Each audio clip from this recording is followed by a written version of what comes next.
Hi, in this tutorial I'm going to show you how to sharpen image in LibreOffice Writer. So if you want to do it, first we need to insert a new image. So I go to this one icon and I click on it. Then I need to select the image that I want to load to my document. So for example, I click on this one image and I click open. Now you must enable special toolbars. So we need to go to view, we need to go to toolbars, and here we need to select this one option.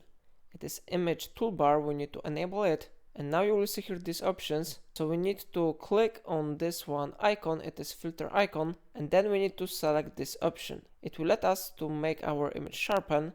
So I click there and I repeat it a few times. It will let us to make our image more sharpen. Results are visible here.